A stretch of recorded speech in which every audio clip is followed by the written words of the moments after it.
Do you ever feel like the world is sliding faster and faster toward authoritarian control, and you're just standing there wondering, what can I possibly do about it? I'm here to tell you something really important today. You are not powerless. In fact, authoritarianism only grows when ordinary people decide they can't or shouldn't act. So today, I'm going to walk you through 5 concrete strategic ways that you can fight authoritarianism right now, particularly in America under the current regime. These are not abstract theories. These are not random ideas. These are proven steps that you can take today, wherever you are, with whatever you have, to resist collapse, to build resilience, and to create real change. Hi, if you're new here, I'm Elizabeth Croneiss McLaughlin. I'm a lifelong activist, former Wall Street and human rights lawyer, and for the last 15 years, I've worked with people just like you to effect real progressive change in big ways around the nation. Now let's get started. The first way to fight back against authoritarianism in this era is to build local power. So here's the truth. Authoritarianism thrives on centralized control. It weakens local communities and it makes people dependent on systems that are designed to harm them. So what's the antidote? The antidote is to build power where we live. This can mean a lot of things, but let me give you a few examples. Starting a community garden to feed your neighbors who are hungry is one really serious way to build local control. Organizing a tenant union in your building or creating a local mutual aid pod for emergencies are others. One example is one of our members inside the Ripple Effect Institute, David, who came to us thinking he'd just build one garden. He's now leading 3 that feed hundreds of people in his town.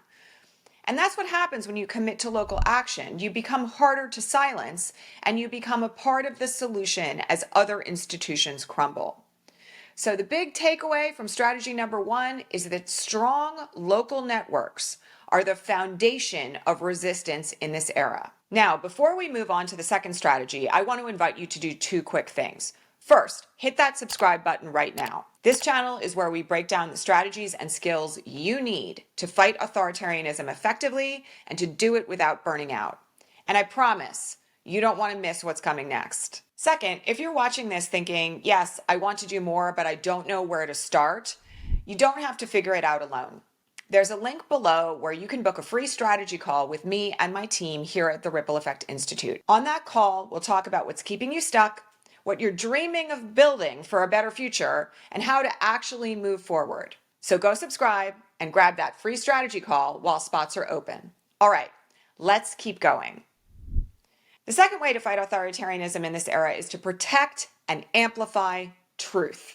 Authoritarianism depends on disinformation and silence. It thrives when people don't know what's really happening or when they're too afraid to say it out loud. Here's your role.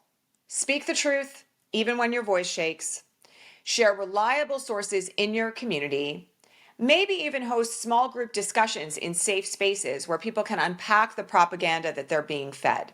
I personally am a huge fan right now of small social gatherings that are a place for political discussion, including teach-ins or just simply potluck dinners where folks get together and talk about what's going on. I'll give you another example. One of our REI members, a therapist, used her skills to run resilience workshops. She gave nonprofit staff and local leaders where she lives the tools to stay grounded and to keep telling the truth even when it was uncomfortable. So your takeaway from this second point is this: your voice, your platform, no matter how small, matters. But I do want to issue one word of caution here. Posting on social media is not enough to fight authoritarianism. In this era, we need concerted, face-to-face community building and contact to battle back against disinformation. Because the unfortunate feature of social media algorithms these days is that often you're only posting to people who already believe the same thing that you do. So here is where that immediate community action combined with truth-telling becomes a true feature for fighting back. Okay, the third way to fight back against authoritarianism in this era is to build economic resistance. Now, this is something that folks don't really think about very often when they think about how to act in ways that change the world. But you have to remember that authoritarian regimes are fueled by wealth concentrated at the top, we're not just talking about the 1%, we're talking about the 0.1%. And here's the truth.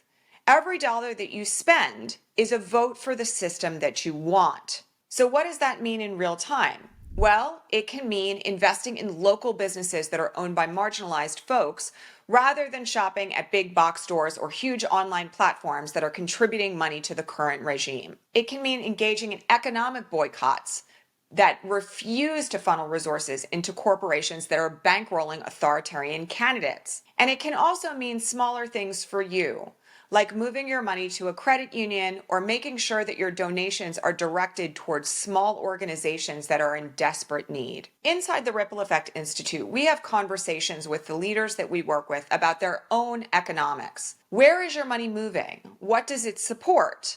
What would shift if you aligned the way that you use your money to be consistent with your values? So the big takeaway from this point is that redirecting resources is one of the most powerful acts of resistance you can make. Think about where you spend your dollars.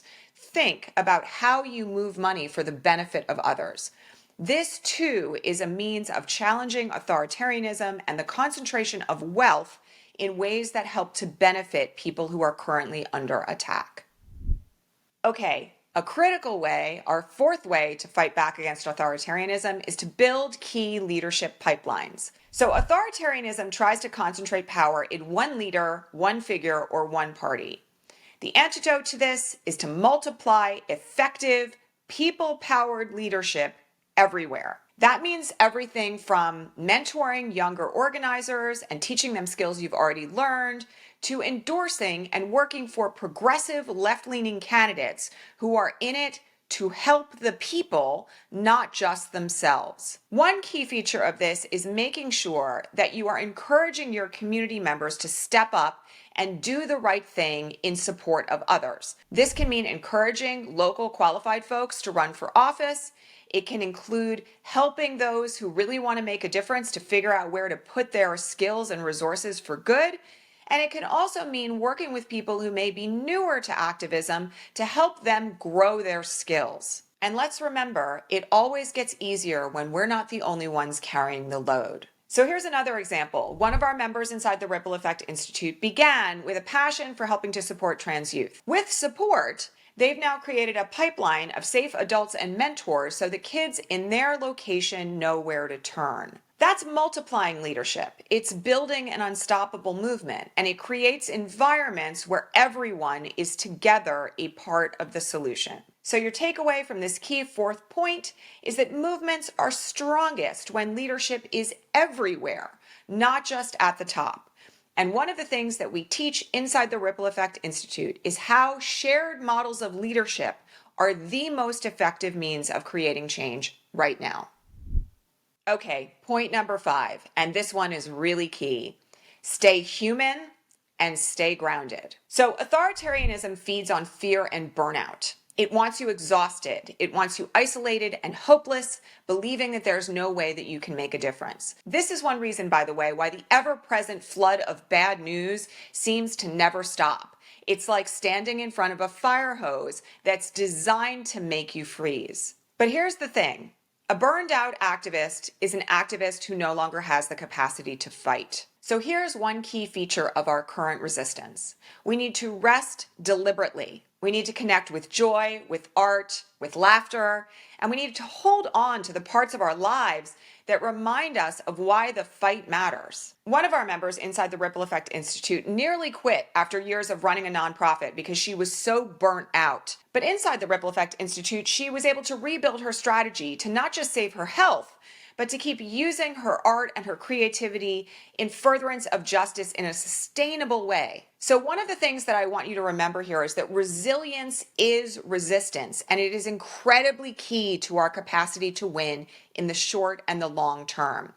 If you are not taking regular breaks from social media and the news, if you are not resting when your body is telling you that you need it, you need to start implementing those skills today. Because we're here to build a better future for generations to come, and we cannot do that if we do not make it to the finish line intact. So let's bring it all together. In this video, I've offered you 5 ways to combat authoritarianism: building local power, protecting and amplifying the truth, building economic resistance, multiplying your leadership for sustainability and shared power, and making sure that you stay human, resilient, and grounded. These are not abstract theories. These are daily practices that keep authoritarianism from taking hold everywhere. Here's what I know. If you're watching this, you already feel called to make a difference. You're not here by accident. So the question now is, are you ready to stop trying to figure it out alone and start learning how to lead strategically, sustainably, and in a way that actually changes and saves lives? That's what we do inside the Ripple Effect Institute. We take people who feel stuck, unsure where to begin, disconnected from their purpose, and we help them to build the skills and the strategy to fight authoritarianism and to leave a legacy of justice and change. And we do it all in an incredible nationwide community of people who are on a journey to make the world a better place, even in these incredibly difficult times. I want to invite you to book your free strategy call with our team today. The link is below, and we will help you figure out what's next for you, including whether the Ripple Effect Institute is your next best step. Because here's the thing, authoritarianism is counting on you doing nothing. And we're here to make sure you do something, and not just that, something that works and something that creates a legacy of change for yourself and for future generations. Let's get to work. Thanks for being here, and I'll see you in the next video.